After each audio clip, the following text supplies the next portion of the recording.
Hey guys, let me tell you about one of the biggest mistakes that I made in my health journey all that time ago. One that I see women making every day in my clinic. When intermittent fasting hit the scene, I thought, wow, this is it. And I jumped on it and I jumped on it hard. And I thought, hey, I'd found this holy grail. Just skip breakfast, I thought. Give my digestion a rest, I had assumed. And here's the kicker. It felt so easy. I wasn't even hungry anyway in the mornings. And after years of stress, thyroid dysfunction, metabolic chaos, my appetite had crawled to a stop. So skipping breakfast seemed like the universe was giving me permission to do what I was already doing. And that was not eat, because my broken body was already telling me that it didn't want to anyway. I thought I was intermittent fasting, but guess what? I wasn't. I was just not eating and calling it a health strategy. And I see this happening everywhere. Women over 40 hearing the word intermittent fasting and then interpreting it as, hey, just skip breakfast or dinner. And we took that powerful metabolic tool that is so awesome and turned it into another form of punishment and restriction on our body, destroying our already compromised metabolisms. Hey, I'm Carly Gallagher, your metabolic alchemist, and today I'm going to share the painful truth about how I got intermittent fasting spectacularly wrong and how understanding what IF actually is completely transformed my metabolism and how it's now working for hundreds of women that I work with. Because here's what nobody is telling us. Intermittent fasting isn't about skipping meals.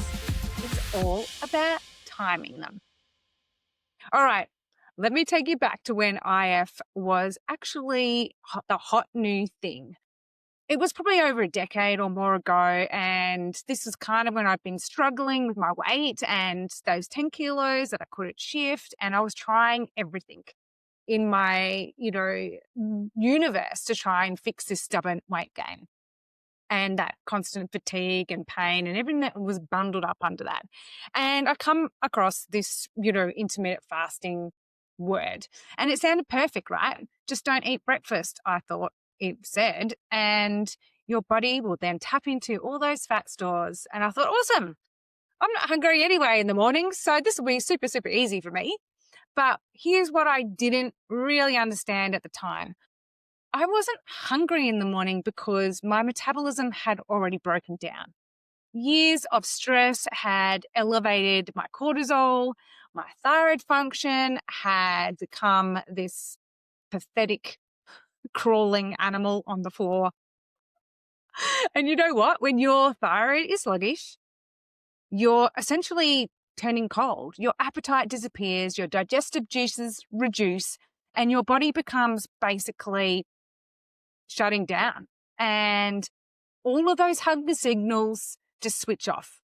So there I was thinking I was being super, super clever with my intermittent fasting by skipping breakfast and relying on coffee and having a small lunch and dinner and calling it intermittent fasting. But let me show you what I was actually doing. My typical day was like no breakfast, so 0 calories, a small lunch, say salad with protein. Dinner was probably a big calorie hit, 500 or 600 calories or, high carbs, because I was freaking starving by then. And I wasn't intermittent fasting. I was actually starving myself and calling it wellness. And you know what happened? For a couple of weeks, I recall probably feeling good. And then I looked down at the scales and I thought, shouldn't I be losing more weight if I'm doing this?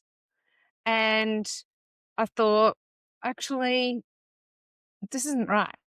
I hadn't actually cracked the code. By week 3, I think the scales had started going up. And that's when I realized, actually, my energy has absolutely bombed out. My hair started falling out. My nails were brittle and breaking. I already had terrible sleep, but I remember having more restless legs and more irritability. My periods kept skipping, and I drove myself deeper into this metabolic hole that I was actually trying to climb out of in the first place.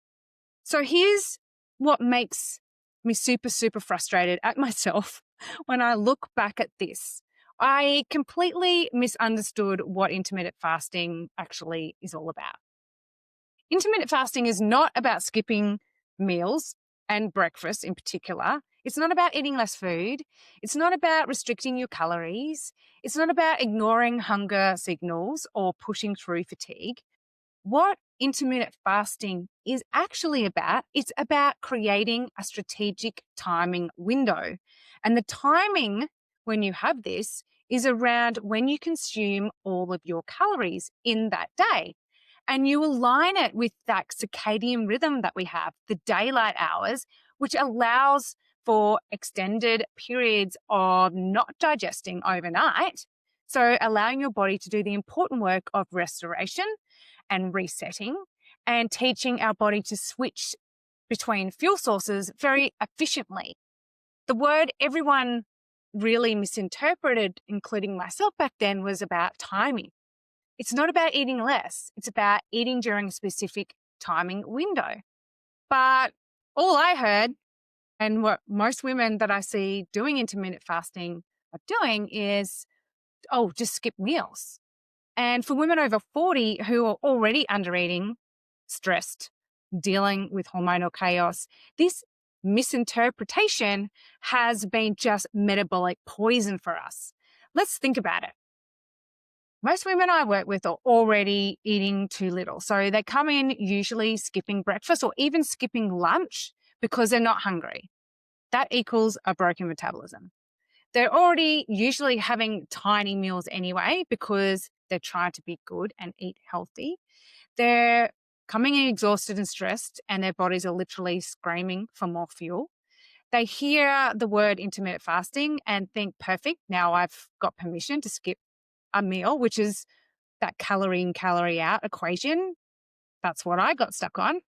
And guess what? No, that's not intermittent fasting. That's not eating enough food. And wrapping it all into the label of intermittent fasting doesn't mean that it's a healthy approach.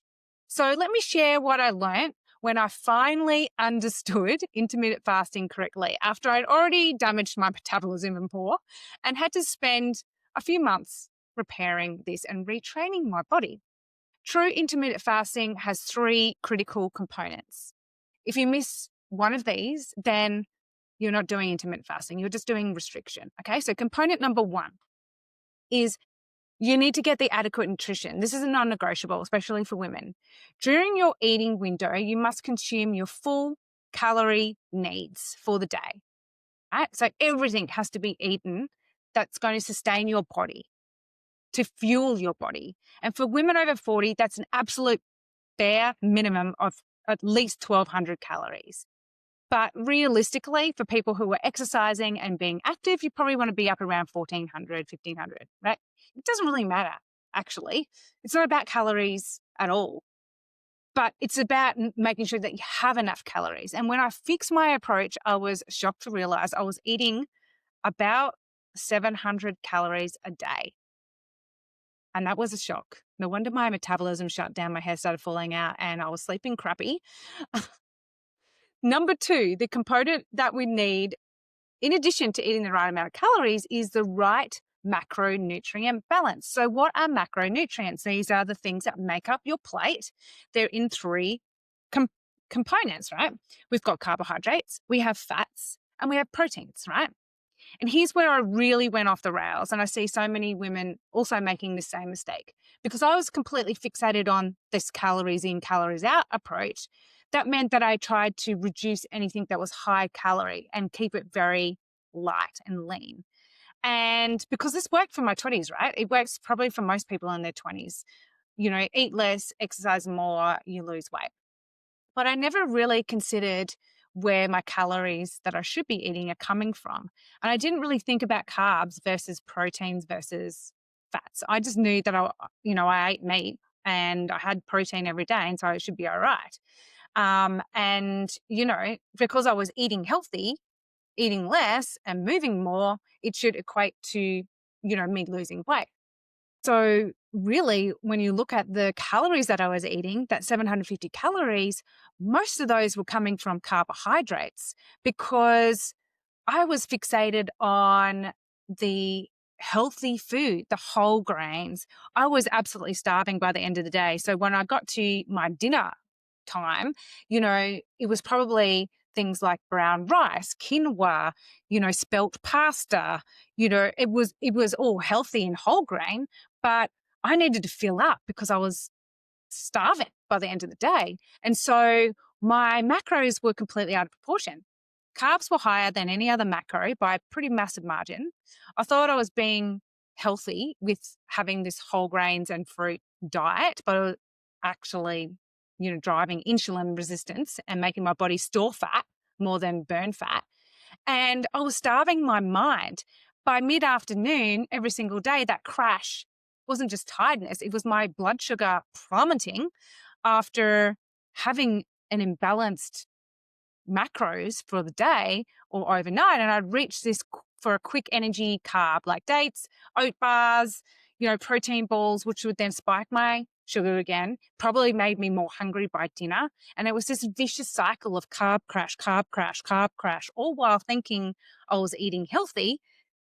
And the calories in, calories out model that worked for my 20s, it was completely irrelevant to my 40s with all this hormonal chaos and insulin resistance and metabolic dysfunction that I was experiencing. What I actually needed was balance. I needed my Goldilocks zone, the one I talk about in one of my podcasts where the dementia diet actually unlocked this understanding for me. It's around the 60 to 80 grams a day of carbohydrates, which then all the rest of the meals of the day focused on proteins and fats. They all fueled my brain, they kept me feeling longer, and they helped me finally shift the weight.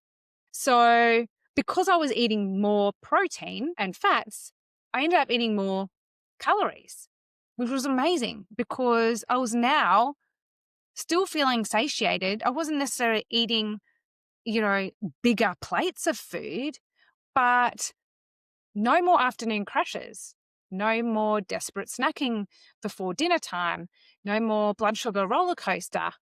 What I had to completely abandon was that calorie in, calorie out mindset that kept me stuck for years. The third component, strategic timing. And here's the game changer that changed it all for me, really. When you eat matters just as much as what you eat. Your body runs on something called a circadian rhythm. This is an internal 24-hour body clock that governs pretty much everything from hormone production to digestion, to fat burning, to repair, to everything, right? To growth. And here's what I learned for women, especially dealing with elevated cortisol, which was me, that the eating window needs to align with the daylight hours. So this was the opposite of what I'd been doing. I was skipping breakfast when my body needed fuel to stabilize cortisol and provide energy for the day. And I was eating dinners later, maybe 7, 8 o'clock at night when my body was ready to wind down and start its reset process. And the research is pretty clear.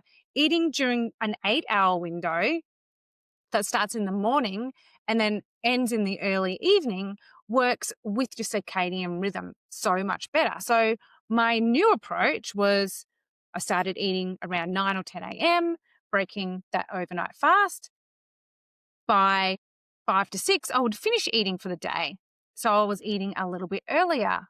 And I was getting a total of 14 to 15 or 16 hours fasting all the way overnight. So my eating window target was 8 hours during the day, fasting 14 to 16 hours overnight. And the research showed that this sweet spot for inducing ketosis in that fasting window allowed me to get all the metabolic benefits of fasting that I was looking for without undereating. Surprise, surprise. And look, as we evolve, we get better testing and better research and better studies. And even over the last few years, some amazing research has come out to crystallize this actual approach around intermittent fasting being of about timing, not about calorie restriction. A 2022 study in nutrients looked specifically at time restricted eating in perimenopausal women. And the findings were really illuminating. Women who practice the 14 to 16 hour fasting window, which I talk about, with the right amount of calories, saw improved insulin sensitivity. Remember, that's good for getting rid of that belly fat. Reduced inflammatory markers, better sleep parameters, improved mood, maintained muscle mass, and this is huge, right? But for the women who were on a calorie restricted way of eating, they saw increase in cortisol, which increased belly fat, disrupted thyroid function, loss of muscle mass, worsening menopausal symptoms. Basically, they increased all their stress markers. And that's where I was in that that second group of women way back 10 or 12 years ago. I was in that cautionary tale. Then there was recently a clinical nutrition study from 2023 that examined timing of eating windows in women over 40 as well. And this study blew my mind. Women who ate dinner by 7 p.m. had a 23% insulin sensitivity and a 31% reduction in inflammatory markers. All of that improved sleep quality was there. They had lower evening cortisol levels compared to women who ate later, so after 8 p.m., and even with the same fasting duration. So it wasn't because they were not getting the 14 to 16 hours in. It was because they were eating later in the evening, later at night. You see it time and time again with shift workers. It's really, really hard that they are out of time with their circadian rhythm. All of their hormones do not respond in the right way. So shift working is an absolute metabolic killer, really. And so all that elevated cortisol because of eating too late in the evening interferes with all of that evening repair processes that your body desperately needs to do. When I was eating tidy meals throughout the day and having late dinners, I was working against every natural rhythm my body had. So, ladies, here's what we're going to do. Here's how exactly we need to restructure your intermittent fasting approach. And this is the exact protocol that I teach every woman that I coach in my programs. So, time your last meal of the day absolutely by 6 p.m. That might mean that you need to meal prep a little bit more. If you don't get home till late, you want to have your meal ready to kind of go. You don't want to be cooking it and then eating it after 7. If somebody isn't home that can start the meal for you or have it prepped, ready to go, then absolutely you may need to do meal prepping where it's ready, already made, and you're just reheating it. Make sure that you're having a nice fasting window from about 6 p.m. at night all the way through till the morning. Now, you can still drink water in that fasting period. So it's not like you can't have anything like you're going into surgery. No, you can drink water, you can drink herbal tea, especially sleepy time blends. You just can't have anything with milk in it because that would add calories. So plain herbal teas. Even in the morning, sometimes if you don't want to break your fast, you can have black coffee. And that also is totally fine in intermittent fasting schedules.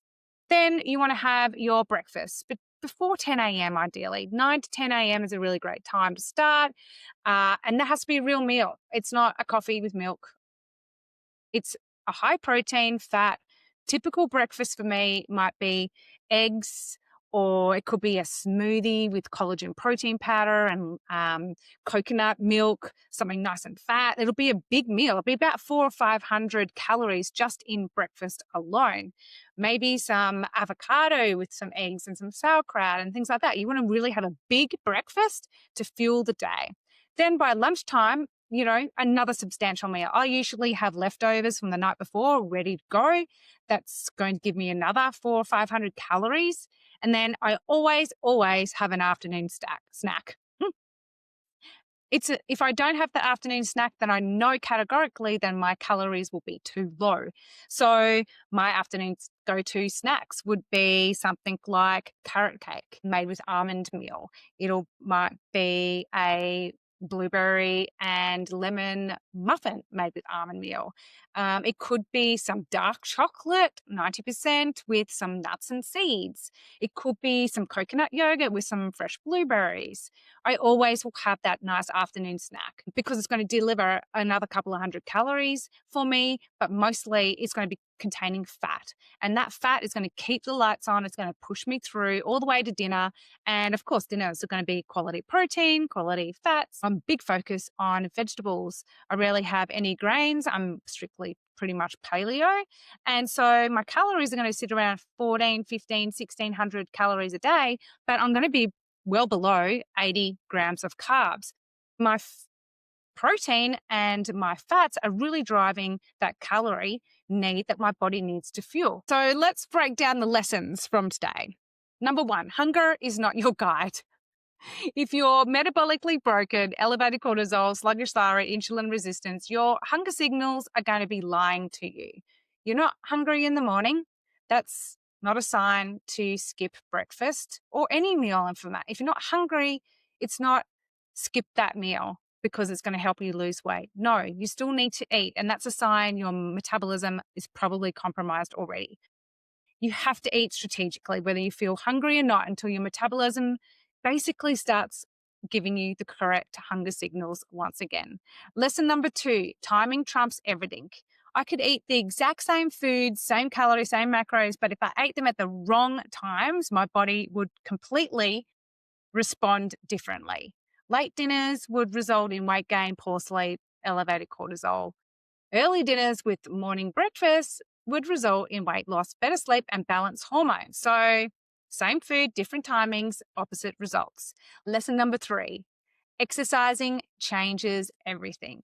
When I combined proper timed eating with our metabolic exercise methodology, those 15-minute strategic metabolic exercises done 3 times a week, I would get up in the morning, do them straight away in a faster state before breakfast, and this accelerated my weight loss dramatically. So exercising in a faster state compounds the fat burning benefits, but only if you fuel properly afterwards. So I would do my workout before 7 a.m., then I'd eat breakfast 9, I would get my electrolytes in, and my body gets benefits and recovery needs all in the one day. Lesson number 4, flexibility is essential. I kind of follow this protocol most days, to be honest, because I've been doing it for so long now. You know, probably 7, 8 years already in the correct intermittent fasting approach. But there's always going to be late night socializing, movies, things that'll break your fast earlier, or you'll be eating longer.